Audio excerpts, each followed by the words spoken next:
Hi everyone, my name is Sarah, and today I'm going to go over the Texas State Board of Examiners of Professional Counselors enforcement action.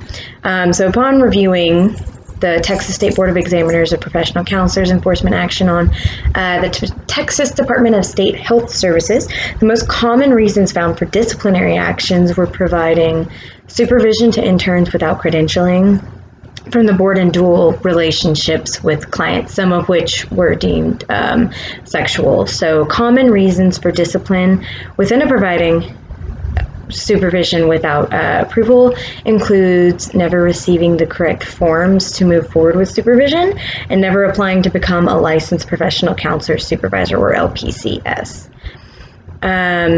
Or even just lying in regards to the counselor status to provide supervision to interns.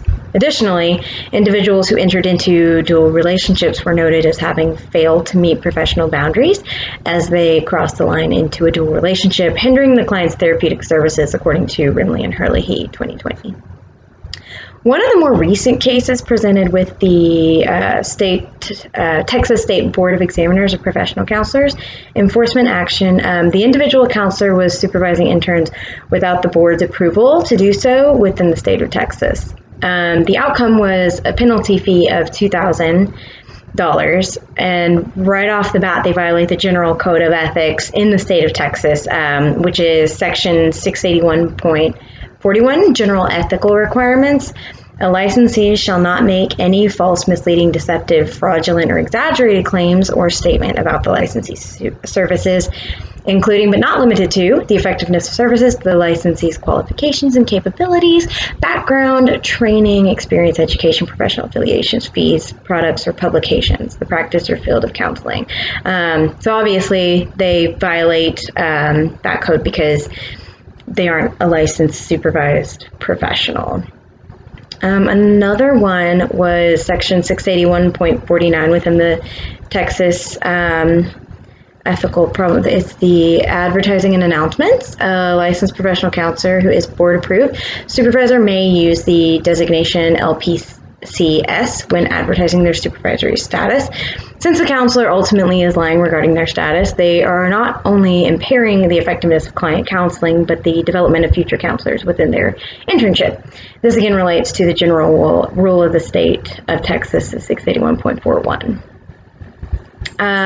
This also violates the ACA Code of Ethics, Counselor Supervision and Client Welfare, Section F.1a, as this notes that they are to monitor services provided by supervisees and monitor client welfare, which requires the supervisors to meet regularly with the supervisee. Although the individual may have scheduled regular meetings, they were not licensed to supervise the individual. So that was just one of the many areas that they failed the client and the supervisee, because those hours now won't count. So the counselor also impaired themselves, as obviously they were fined and potentially could lose their licensing. The information provided shows the steps it takes to become a supervisors and counselors within the ACA Code of Ethics. So that information is available to the individual. They just chose not to utilize it.